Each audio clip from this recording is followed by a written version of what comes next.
जी ऐसे है कि एक से अनेक रूप में दिखने वाले। अब वर्णन आता है कि भगवान श्री कृष्ण जी गृहस्थ आश्रम प्रवेश करते हैं। पौराणिक कथा के अनुसार वर्णन आता है कि श्री कृष्ण जी की एक अर्थात 16,008 रानी और उनके एक एक रानी के 10-10 पुत्र और एक एक पुत्री। इतना वंश था, इतना परिवार था। कुल मिलाकर के श्री कृष्ण जी का वंश है अर्थात पुत्र जो थे 1,60,000।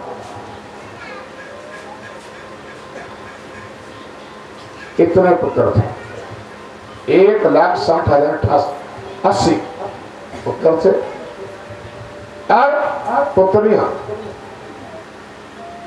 एक एक पुत्री थी और कुल मिलाकर के 16,108 पुत्रियां थी।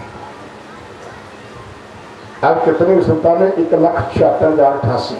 कोई सच्चिदानंद भगवान आनंद कंद भगवान की बोटी पुकन है। पक्के उठा ऊपर से लगे है ना, धुआं से आ रहा है सारा। तो गंगा किनारे सुखदेव जी महाराज राजा पक्षी को कथा सुनाते राजन। अब 1,76,088 संतानें श्री कृष्ण जी की और सारे के सारे बालक जो थे उदंड थे और उदंडता के कारण पिडार के तीर्थ में संत महात्मा विश्राम कर रहे थे और विश्राम करते हुए उस संत महात्मा के पास जाकर के मजाक करने लगे। बोले सच्चिदानंद भगवान मजाक करते और मजाक ऐसा कि नारी का भेष धारण कर दिया एक और दूसरे ने भी, तीसरे ने भी, चौथे ने, पांचवें ने, 5-6 मिल करके और एक ने अपने पेट के ऊपर तसला बांध लिया और तसला बांध करके चले और चलते चलते चलते महात्मा के पास जा पहुंचे और पकड़ करके ले गए। महात्मा से मजाक करते हुए कहना प्रारंभ करते, महात्मा आप ये बताइए आखिर गर्भिणी के गर्भ से क्या होगा? महात्मा जी विचार करने लगे और विचार करते हुए अपने योग से देखने लगे, अच्छा ये तो विदुषी है श्री कृष्ण जी की वश। थोड़ी देर के लिए बड़ा दुख होता है, मौन रहते हैं, बोल नहीं पाते। जो शरीर भी कहते हैं महात्मा ने बताइए आखिर इस गर्भिणी के गर्भ से क्या होगा? लेकिन महात्मा पर शांत रहते। ये श्रीवत कहते हैं महात्मा बताइए आखिर इस गर्भिणी के गर्भ से क्या होगा? महात्मा जी कहना प्रारंभ करते हैं, आखिर करते इस गर्भिणी के गर्भ से एक मूसल तुम होगा और एकदम मूसल बन करके धरती के ऊपर और सारी के सारी कांपना शुरू कर देगा। ये क्या हुआ? इससे क्या होगा ये बताइए। महात्मा कहते हैं इससे सर्वोल्लेस का नाश हो जाएगा और महात्मा की चरणों पर जाते हैं, कहो इसका उद्धार कैसे होगा? आखिर हमें क्या करना है? कहते जाओ इस मूसल को समुद्र के किनारे जाकर के घिसो। लोहे का मूसल था, उसको घिसने के लिए महात्मा जी ने कहा कि उस समुद्र के किनारे जाकर के घिसो और सारे के सारे दूर से बारी बारी उस मूसल को समुद्र के किनारे घिसने लगे और घिसते घिसते घिसते घिसते उसके रक्त कण निकलते हैं, छोटे छोटे कण, छोटे छोटे कण समुद्र के किनारे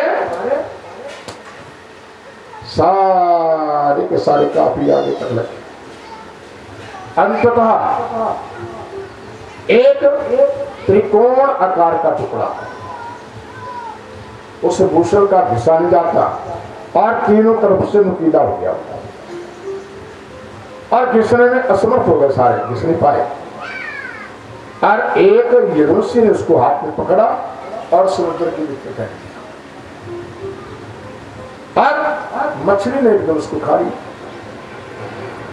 और उस मछली को शिकारी ने पकड़ा, व्याध ने पकड़ा और व्याध मछली को लेकर के अपने घर चला गया और मछली को जैसे खाने के लिए काटा, पेट को चीरा तो त्रिकोण आकार का टुकड़ा जैसे निकला। व्याध पूरा नहीं सुनाया, बड़ा प्रसन्न हुआ। ये तो बहुत ही कान की चीज है मेरे लिए। क्यों? क्योंकि मैं बाण के, धनुष के बाण के आगे उसको लगाऊंगा और मेरा कोई शिकार खाली नहीं जाएगा। और उसने उस त्रिकोण आकार के टुकड़े को अपने पास से बाहर करते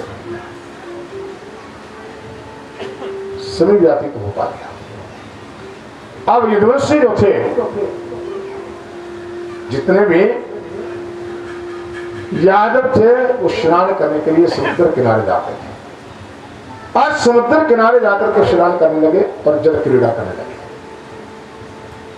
जल क्रीड़ा होती एक दूसरे के ऊपर पानी फेंका, और सच्चिदानंद भगवान तो जल क्रीड़ा करने लगे। और जल क्रीड़ा करते करते एक यदुवंशी को क्रोध आ जाता है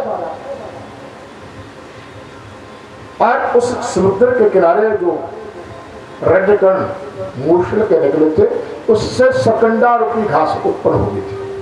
सकंडा रूपी घास कैसी होती है? जैसे गन्ने का गोला होता है, दोनों तरफ से नुकीला होता है, पहला होता है। अगर आप हाथ को उसके साथ स्पर्श करते हैं, हाथ कट जाता है। और उससे भी तेज धार का होता है सरकंडे का घास।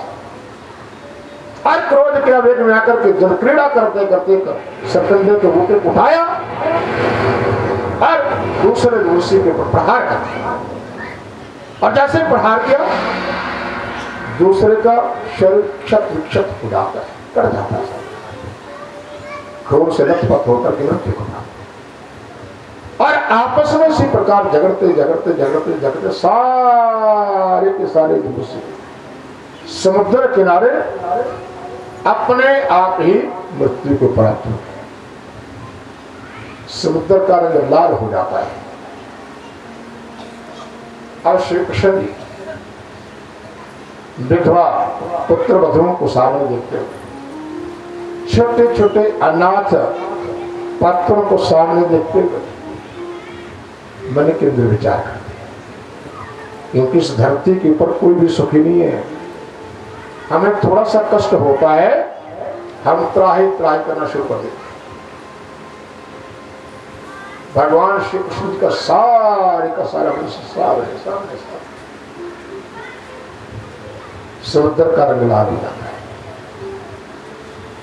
और जितने भी